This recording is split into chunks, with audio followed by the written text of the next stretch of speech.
1 screw, 2 screw.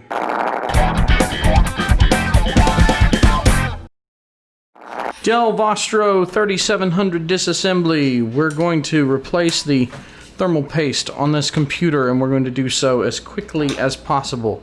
As usual, go through and take all the screws out of the bottom. Maybe take the receiver out of the USB port too. This is a business class computer, and it is a pretty bulky one. Sorry about the coughing. The weather changes are really messing with me lately.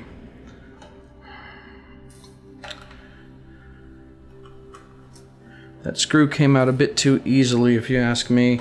Now look, down here, see these down here? There are rubber stoppers covering up some of the screws. So you're going to run into that on this computer. You'll have to get these rubber things out. Sometimes you can use the pointy end of a pry tool. Oh, Jesus, I don't even know where that went. Clearly they don't care that much, and frankly, I don't care that much about these rubber things. They're just kind of in the way. They hide the screws from view, but if you're seeing the screws, you probably aren't using your laptop correctly. Something tells me having the entire computer upside down on your desk during normal usage is not, well, normal. Alright. All the visible bottom screws are out already. Are there any over here? I don't know. No, they're not. These are little screws here. Let's get them taken care of. Where'd it go? Didn't quite come out. There we go. Fingernails are great. So very great. Oh, no, this is where it gets ugly. So,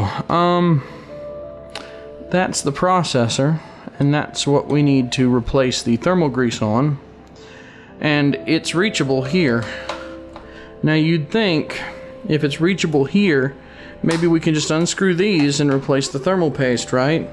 I mean, that would make sense, right? I mean, why would you have this right here where it's removable, but not be able to remove the thermal paste, right? Except, as you can see, that doesn't work. So yeah, that doesn't work. So that's the end of that. We do have to take the stupid thing all the way apart. Great. Go ahead and get the screw out for your hard drive. In this case, it looks like we've done an SSD upgrade in the past. Your optical drive. Oh, this is painful, isn't it? Get all your drives out. There are screws under the optical drive. Get those out.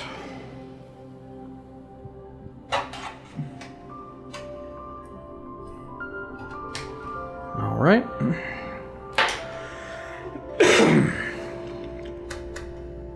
Yeah, let's not get ahead of ourselves. Let's go ahead and flip it.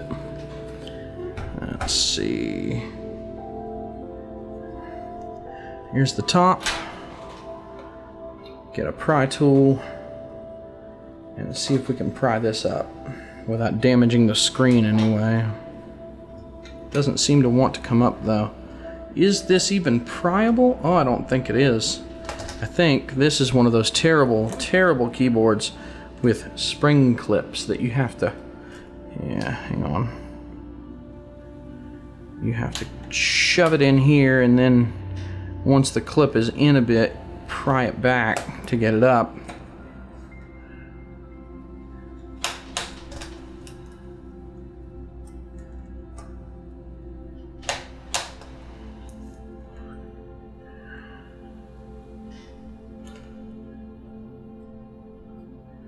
Oh, that's tough. That's real tough. I can't get it to come out.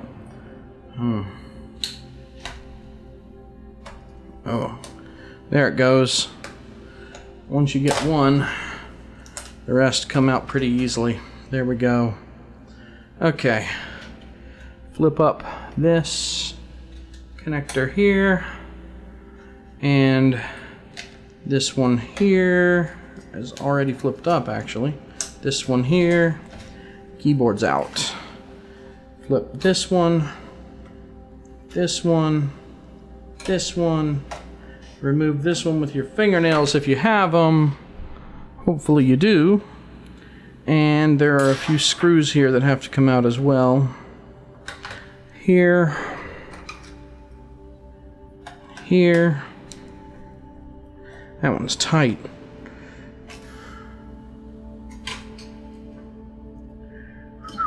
Here.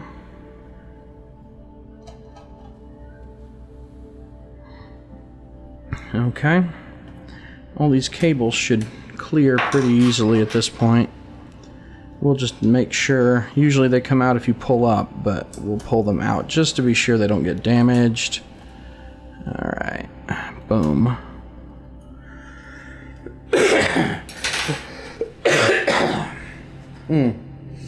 That was fun. Oh, that came up. That popped pretty nicely. Okay, here we go. So check this out. Oh man, that's rough. Gotta get it in the seam here.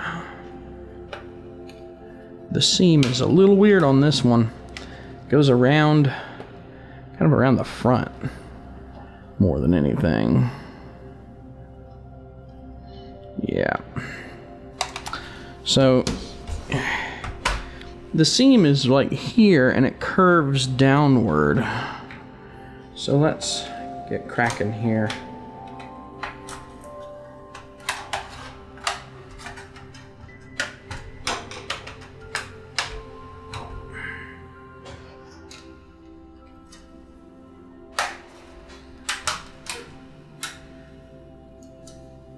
SD card retainer. There we go.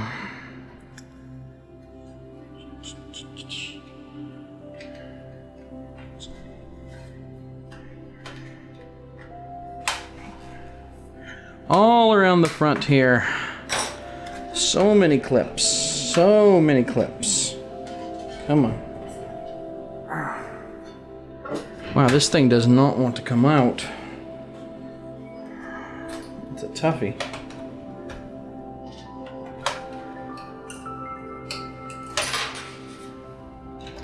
Did I miss a screw? Is there a clip in here that isn't disengaging? What's going on? God. Let's find out. Yep. There's a screw right here. Hidden under the hard drive. Look at that little screw. There's a little screw right here. Snuck right past me. Was this one too? I bet there's one in here. Yep, there's one in here. Look at that. I'm really off my game today. Ah, there's one here too.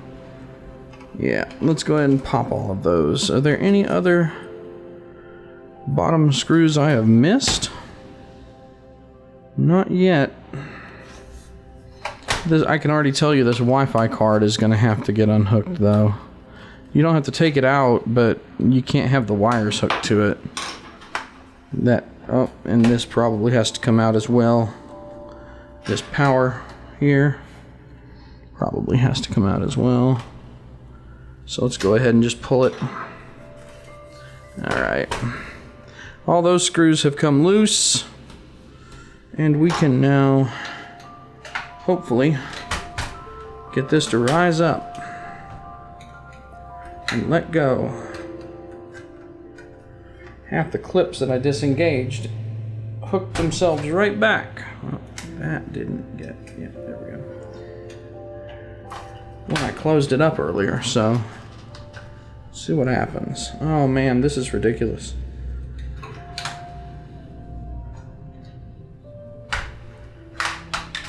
Ah, look at that.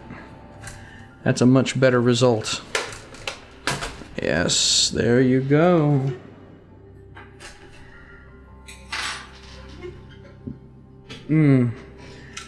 This weird metal finger here is falling off.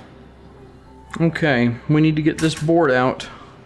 So let's go ahead and get this display cable pulled. And it's going to yank this fan when we pull the heatsink, so let's get the display cable off of it entirely. While we're in here, tighten the hinge on both sides. It looks like it doesn't need it. Let's get this wire pulled here. It's a very, very small wire, so be careful. This wire here, over here, also needs to be pulled. So we'll pull it as well. And now, if everything is correct, there's one screw here that appears to hold the motherboard in, and that's it. Now, this board needs to be detached. This little extra board here needs to be detached. And here's a good question. Do I need to reattach the heatsink to get this out? No, but there is another screw right here. They did a pretty good job of hiding. Okay, boom. I still feel something holding it.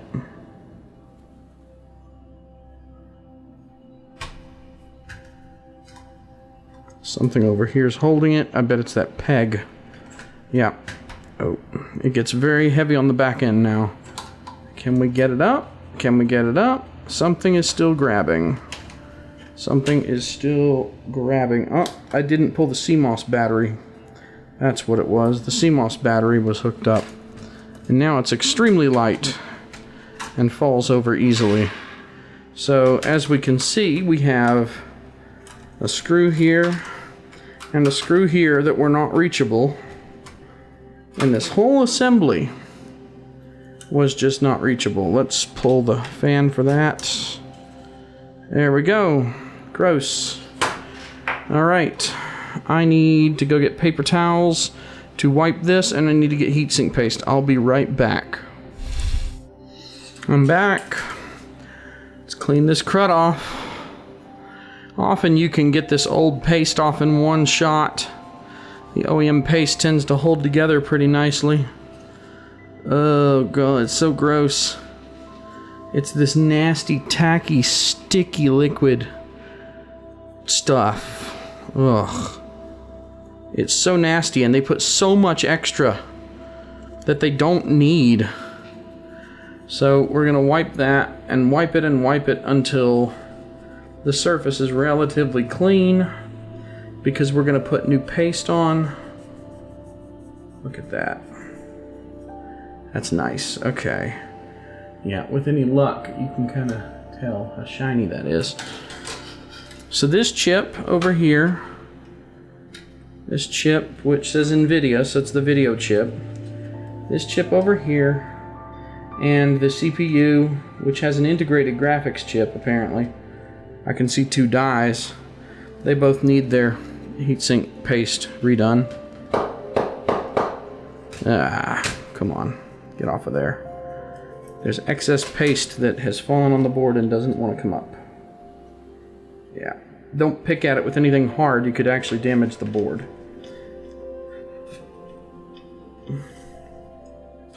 I'm not so worried about the excess paste that's off to the side as I am about the excess paste that is on the die, because the stuff that's on the die is what causes the problems. But if I can wipe the stuff off that's right around it, I'm not gonna just leave it there. But I'm not gonna prioritize it either. So yeah. Get these dies nice and clean. Wipey wipey, see? Get it to where they're nice and polished.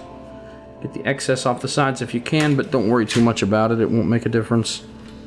Once both the surfaces are clean on the heatsink and the chips. Yeah, that's good. And I probably can get some of this gunk. Not all of it, but some of it. Ooh. Yeah, look at that. Came right out when I went between the surface mount bits. Alright. Now, I keep a tube of Arctic Silver MX4, which works nicely for most machines. And we're gonna gently put a tiny bit of pressure on this and gently tap it to get it to dispense in a thin layer. It's dispensing a bit faster than I want it to. That's okay though.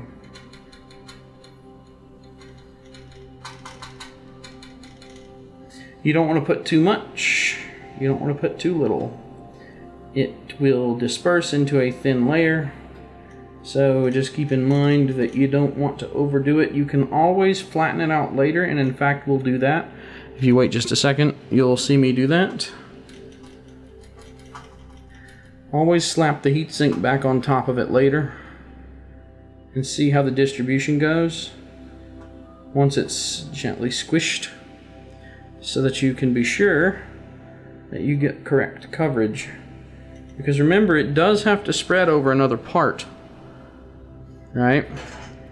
So, just take this heatsink assembly and gently, carefully put it where it will go. That's about right, roughly there. Just push down a little and spread and lift. And see what happens. Yeah, see, not enough coverage.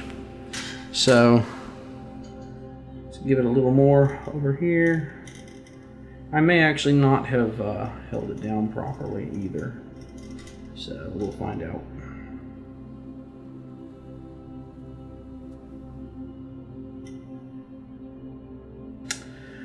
Let's try that again. Let's actually get the screws to set a little. I think this case is in the way. Let's get a screw over here to settle in the hole. Come on, land. There you go. One screw, two screw. I'm going to go ahead and screw it down and see how it distributes the paste.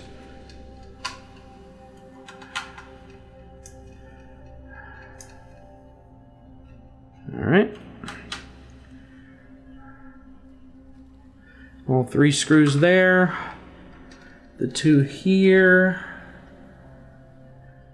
aren't lining up quite right. Or no, I'm just not noticing. Okay, good. Okay. Tighten it up, tighten it up. Alright, now let's take them back off.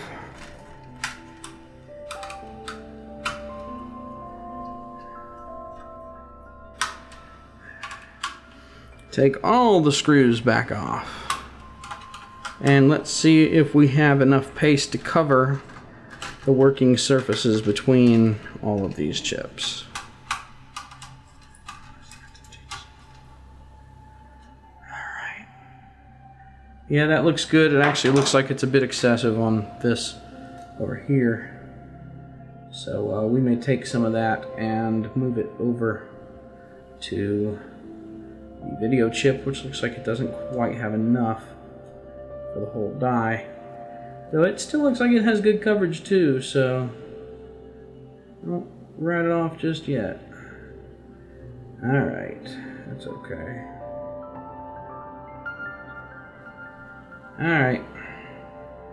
Yeah, we'll go with that. Now, one more thing that needs to happen. I'm going to wipe my tool here.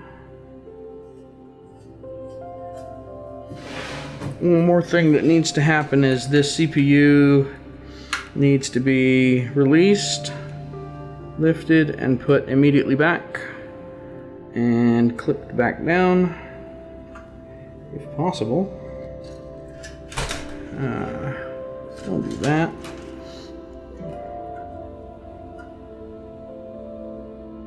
Clip back down, boy. Clip back down. There we go.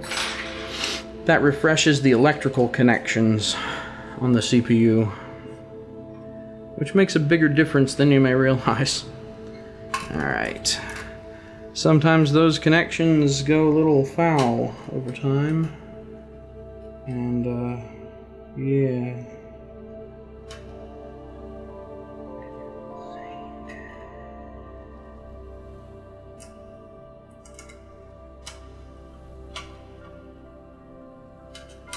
See if we can get these screws to snag.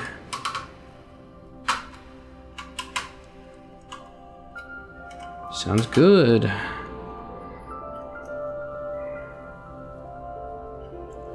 Yeah, I'm not following the screw numbering diagram here, but that's okay. I'm not really terribly worried about it. I forgot to mute the phones. And here comes all the email. In the middle of the video, I'm gonna get all this email. Nice, okay. Alright. While we're in here, we already have everything out anyway.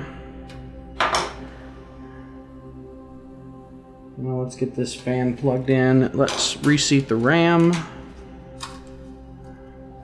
Just take it out, put it right back in.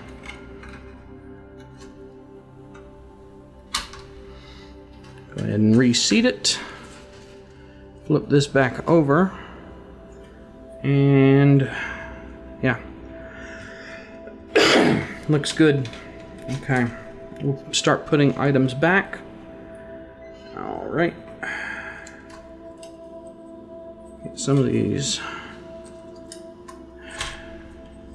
That post fell. Okay, this board here. Let's get this little tiny wire that goes beside the board. Yeah, this computer was heating up. It would start a memory test at like 64 degrees Celsius. And eventually, very quickly, once I started running tests, it would immediately, the whole computer would just fail. So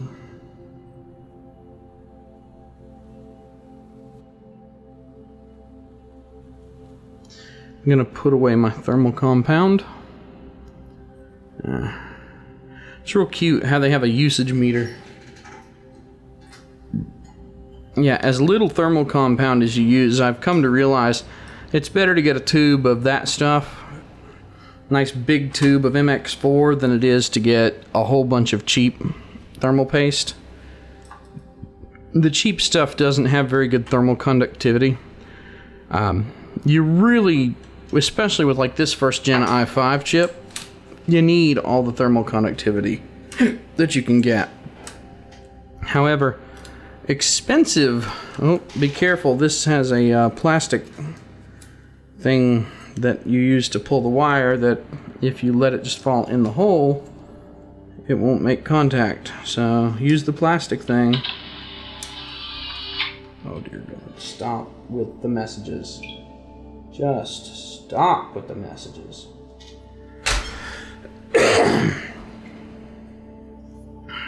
Okay. 2 wires there. The display cable here, which you can kind of see how it went originally.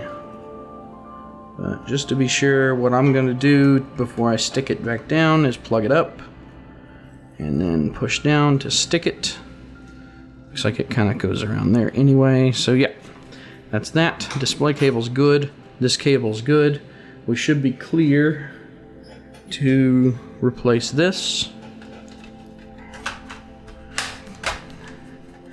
Lots of snappy, clippy nonsense around the edges of the machine. Get my working area opened back up here. Let's look at these wires. All right. Little tiny wire here. Probably goes to speakers. That's probably the holes I was jamming at. So I'll test the speakers to make sure I didn't damage them, but I don't think I did. Get all of these little flat connector cables put back in place. Such a pain. One there. Yeah, it baffles me that they won't make the door big enough to access the entire heatsink assembly. But they will put the heatsink assembly right in the middle of the access door area. As if you can potentially access it and fix it if it overheats, and like, you know, like what I just did. It seriously looked like you were supposed to be able to take that heatsink up and redo the thermal paste. This one's being grouchy. This particular cable is being very grouchy. Can't get it to go in for some reason. Don't know why. Just doesn't want to go in. It went. You have to be careful, don't force anything. If you push things too hard, especially these are supposed to be zero insertion force cables. They just sort of fall in place, and then you have the little brown thing bites down on them, so to speak. Get them in, fold it down, be done. It also occurred to me, I put that under there, but I'm not going to worry about that. I don't really care that much. So these should be the screws that go here. 1,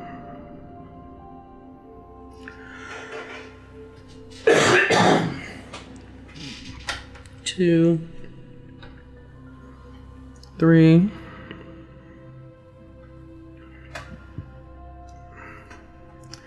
Then we have the keyboard. We've got all but these 2 connectors have been hooked up, so the keyboard needs to go back in. It has a data cable. Gonna slide it down there like that. Data cable, and it also has this backlight cable,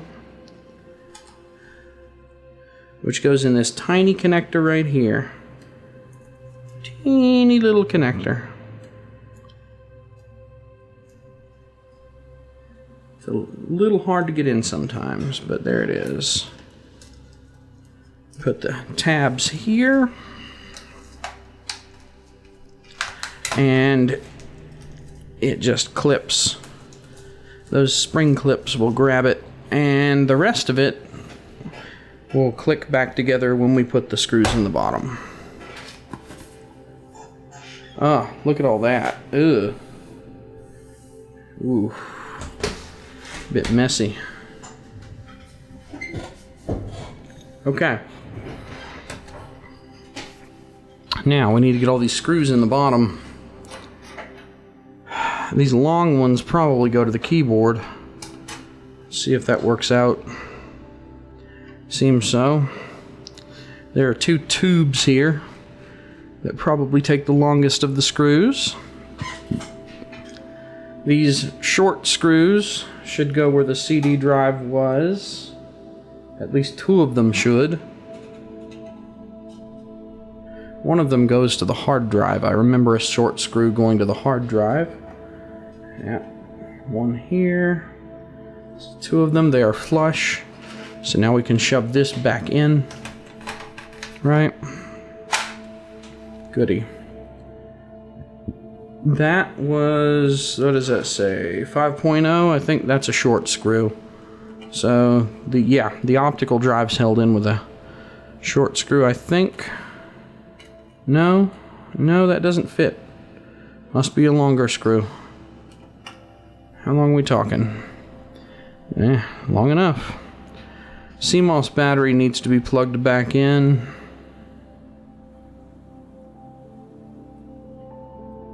As does the... That's either power or Ethernet. I'm thinking power, but it could be Ethernet. I didn't look while I was in there because honestly I don't care that much. Just plug it back up. I know it needs to be plugged up. Your wireless card here. Good luck with these. This is one of the more painful aspects of disassembly and reassembly is you can pop these wireless antenna bits off. Getting them back on is almost an art form. It really is kind of painful. You have to get them, you have to get the wireless connectors on at a bit of an angle in the right alignment. And then, and only then, can you push them back down correctly. They don't play nice. There we go. Got it on. It's also very easy, actually, to damage these connectors. It may not initially seem like it, but I have had more than one computer technician, including myself, trying to put these wireless connectors back together and end up snapping the whole connector off of the wireless adapter board. And if you bust that connector off of that board, you are not getting it back on. It is not happening. So be careful. This little short screw, it went right here. That's right where the hard drive was. Those are the super long screws. That's the short screw. Are there any other screws that go down in a hole somewhere? I don't think so. So this thing, let's put their receiver back in. Let's also put their card reader blockage thing back in. And let's see, the drive can go back in too while I'm thinking about it. SSDs like this are a little too short. This one didn't come with a leveler, I suppose. So, there we go. One short screw goes here. The last two short screws go to the door. So I know for a fact all the rest of these screws are case screws. That means the connectors are good. The screws for the heatsink. The wireless adapter looks good.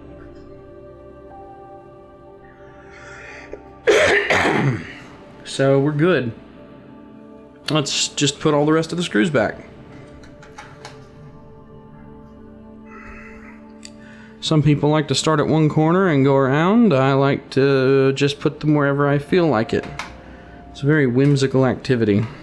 Whimsical reassembly. It's some new age crap I've just come up with right now. And, you know, clearly it is going to be very popular. Anyway, the front screws are in. There's this stray one over here.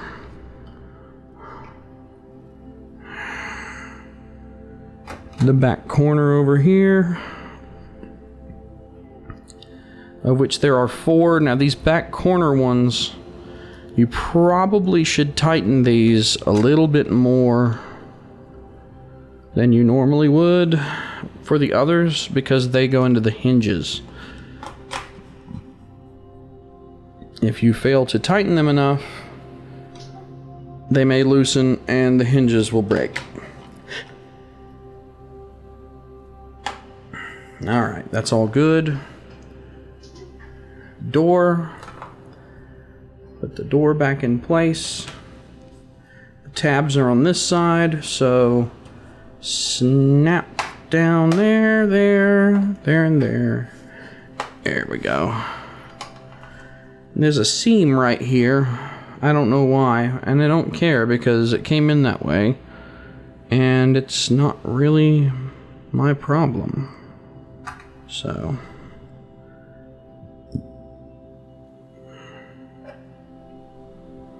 excellent. That looks great. Okay. Now, battery. This clip does not have a spring. And now, let's make sure it powers on. Do you power on?